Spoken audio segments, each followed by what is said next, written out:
the Struers Abramin polisher grinder. It's powered by 220 volts, 3-phase. You'll know it's phased correctly, that when this turns, it's turning in a counterclockwise direction. If it is not phased correctly, it'll turn clockwise and you need to swap one of the phases. On the front panel, got our downward force on the sampling head.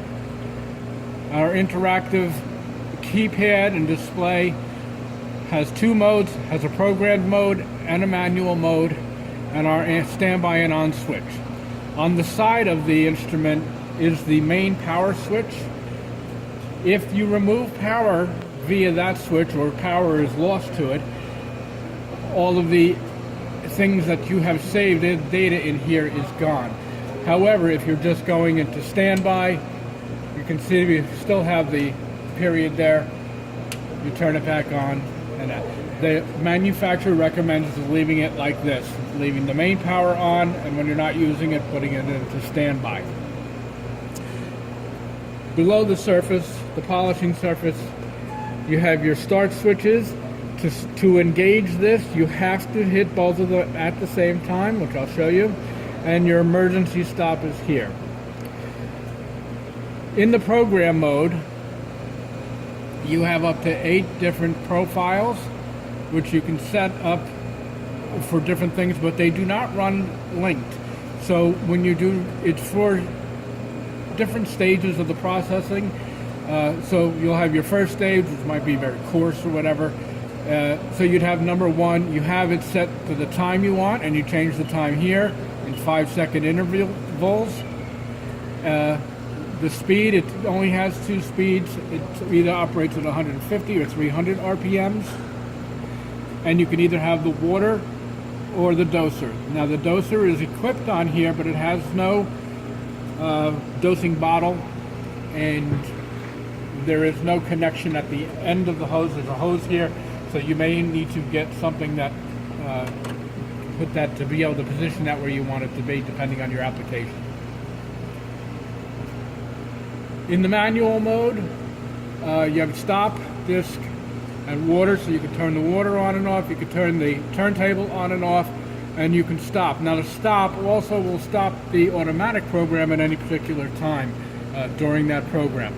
If you're running the program, you're going to complete your 1, and then as an example here, I have in number 2 changed from the water to the doser. So then you would, once 1 completed and it stopped, you would then hit the 2, go through whatever steps you needed there. So I'm going to go back to 1. I've got it set for 20 seconds. I'm going to drop that down to 15 at 150 RPMs, turning the water on. I've got water and air connected to the rear. Takes 6 bar of air, and water is dependent on, it doesn't take very much, but it depends upon your supply. So we're in the automatic mode. I'm going to hit the start. You'll see the head drop. There are no samplers, so it's not going to make contact, and you'll see both things spinning.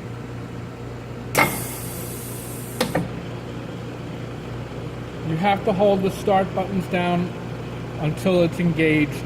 Then, because then if you stop while it's moving, it'll just go right back up.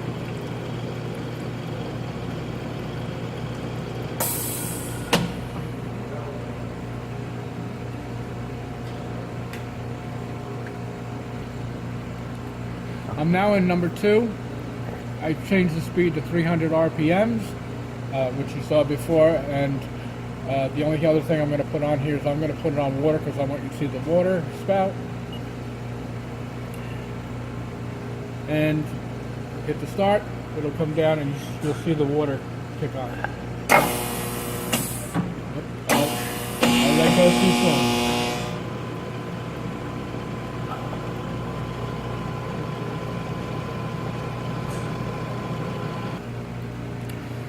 I did want to show, while we had the lid off here, that this platinum and turntable is it's solid and free. It doesn't shake at all. Yes. Okay. On the left side, as you're facing it, the adjustment for the head back and forth, so you can position it, is here. It turns with the wheel, and also on this side is your main power on and off that I talked about earlier. On the rear, you have your power input here, your air input here. I have it set for 1/4 inch swage, and here is your water input.